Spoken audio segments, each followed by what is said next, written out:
قربان سفروف کشاورزی 72 ساله از ناحیه جلال‌الدین بلخی از سرنوشت زمین‌هایش نگران است که شورشوی به آنها تهدید می‌کند. پاک نکردن زبرها که آب را به جای دیگر می‌برند نمناکی را در کشتزارهایش زیاد کرده است. از بس که مینرال و نمک زیاد از آب جمع می‌شود، حاصل زمین و درآمدی دهقانان هم کاهش یافته است. این هم زمین دارن آب دادن رفته ایستاده است. زور نمیرسه که بکوبمش. او زیر زمینی. او زیر زمین میبرن میره و رنگی بروره میبرن میره و همیشه بروره که بکنن 1.5 متر پس میشود. شونوکش پس میشود. 1.5 متر که پس شد زراعت میشود. شورشوی زمین‌ها فقط یک مشکل کشاورزان وادی وخش است که محتاج کمک و دستگیری اند. قسم زیادی دیگر تکنیک کشاورزی کافی ندارند و نمیتوانند سری وقت کشت کنند و حاصل بگیرند. همه تکنیک‌ها کارکار میکنن. وقت ساعت چقدر می اومدن این خیلی قفاشنی نبود.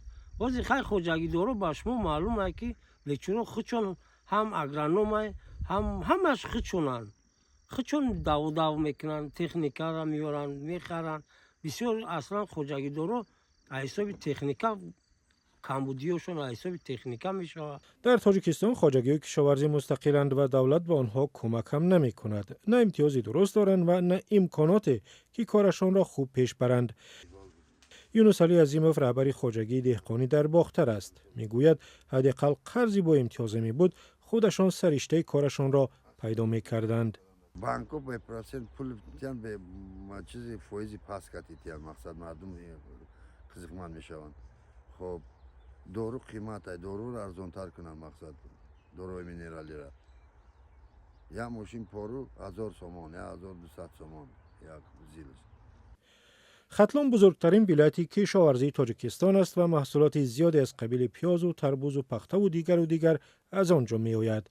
هزاران خواجگی کشاورزی دارد و اکثریت هم به مشکلات فراوان دست به گریبان هستند و محتاج کمک دولت شدند. کمکی که می رسد یا نه معلوم نیست.